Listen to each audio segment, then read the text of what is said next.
Frères et sœurs, la paix soit avec vous. Nous célébrons aujourd'hui la solennité de la Toussaint, cette belle fête de l'espérance, cette belle fête de la marche vers la félicité éternelle.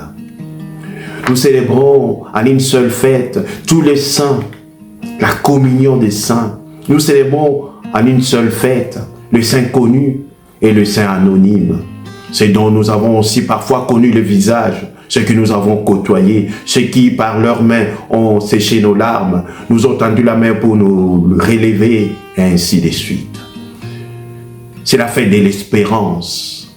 Dans un monde marqué par les désespoirs, les guerres, les calamités, les ténèbres du mal, cette fête nous rappelle que nous sommes faits pour le bonheur éternel avec Dieu.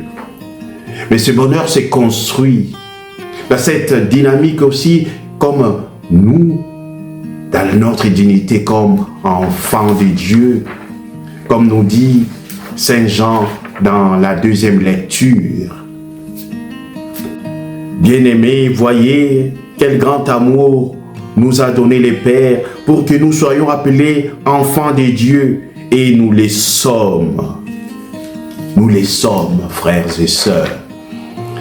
Et c'est cette dynamique d'être enfant de Dieu qui nous mène à ressembler à notre Père, que nous sommes en marche pour habiter un jour la félicité éternelle, comme nous dit toujours Saint Jean dans la première lecture dans son livre d'Apocalypse.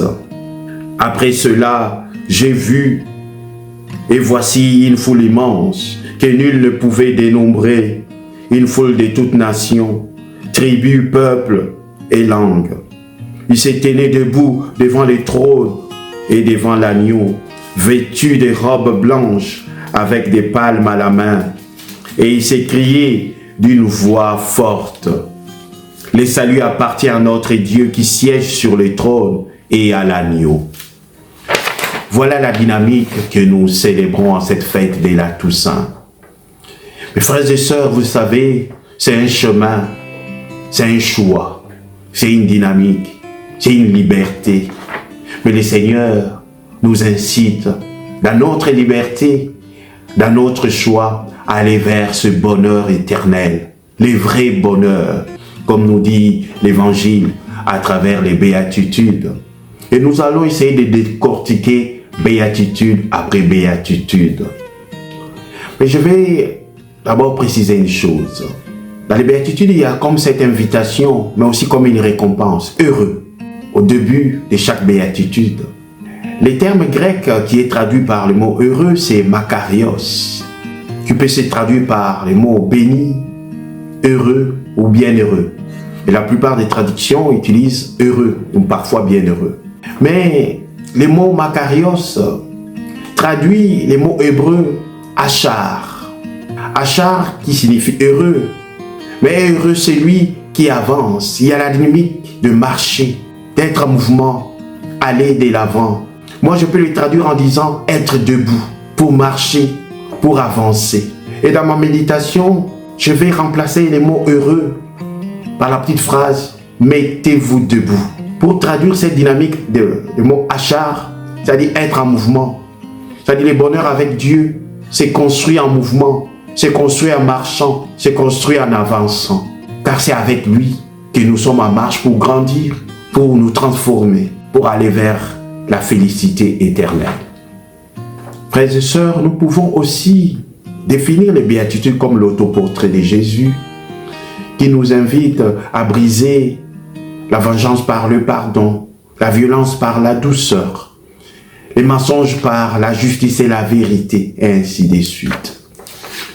Nous allons essayer d'entrer en profondeur en décortiquant béatitude après béatitude. Mais comme je vous l'ai dit tout à l'heure, je vais remplacer les mots heureux par mettez-vous debout. Mettez-vous debout, vous les pauvres de cœur, car le royaume des cieux est à vous. Les pauvres de cœur, c'est vraiment dans la dynamique de s'ouvrir à la croissance, Je suis en chemin, je grandis avec Dieu. Je me fais petit pour que je puisse gagner en grâce, gagner à providence divine. Je me mets debout pour continuer la marche, pour grandir avec Dieu. Mettez-vous debout, vous qui pleurez, car vous serez consolés. Ce n'est pas seulement la simple tristesse du chagrin, mais pleurez aussi, nous qui pleurons la désuétude, je dirais, du péché. Nous qui pleurons aussi, je dirais, la lourdeur du péché dans nos vies. Nous serons consolés par la grâce du pardon de Dieu, si seulement nous allons vers lui, parce que nous sommes debout et nous sommes en marche. Mettez-vous debout, vous les doux, car vous recevrez la terre en héritage. Frères et sœurs, la douceur n'est pas une faiblesse. Au contraire, la douceur, c'est une force maîtrisée par l'amour pour vaincre la violence, pour extirper tout ce qui peut être obstacle à cette tendresse de Dieu en nous et nous pour les autres. La douceur, comme disent les jeunes, la zen attitude. Oui, être doux pour donner la douceur aux autres. Mettez-vous debout, vous qui avez faim et soif de la justice, car vous serez rassasiés. Soif de la justice comme à la fois la vérité sur Dieu, la volonté de Dieu sur le monde. Être juste, rendre la justice, c'est-à-dire rendre la vérité, parce que le Seigneur nous invite à la vérité. Et cette vérité qui est la justice de Dieu s'est construite. Être en mouvement, vaincre les mensonges pour aller vers cette vérité. Et nous serons rassasiés. Mettez-vous debout, vous les miséricordieux, car vous obtiendrez miséricorde. Frères et sœurs, la miséricorde est le visage de Dieu. La miséricorde nous invite au pardon, à la réconciliation. Soyons les artisans capables de réconcilier. Ne soyons pas des murs, mais soyons des ponts pour réconcilier, pour renouer les relations cassées, les relations blessées. Oui, miséricorde, qui est le cœur de Dieu devant la misère de l'homme dans son péché, mais qui nous tend la corde pour nous relever.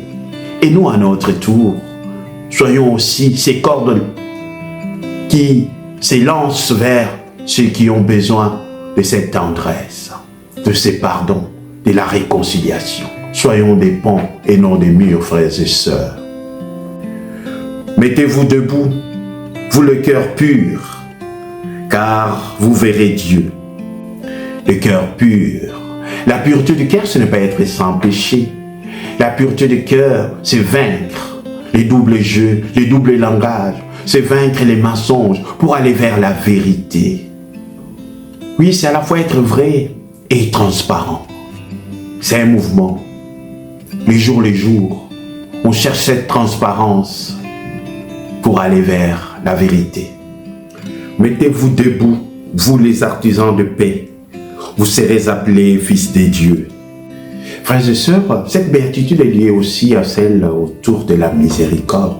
Parce que si nous sommes appelés à être fils de Dieu, comme on nous dit la récompense de cette béatitude, c'est pour pacifier, c'est pour apaiser comme Dieu lui-même, le shalom, la paix de Dieu, comme nous le disons à chaque Eucharistie, la paix soit avec vous. Frères et sœurs, donnez-vous la paix. C'est-à-dire donner la vie de Dieu à l'autre.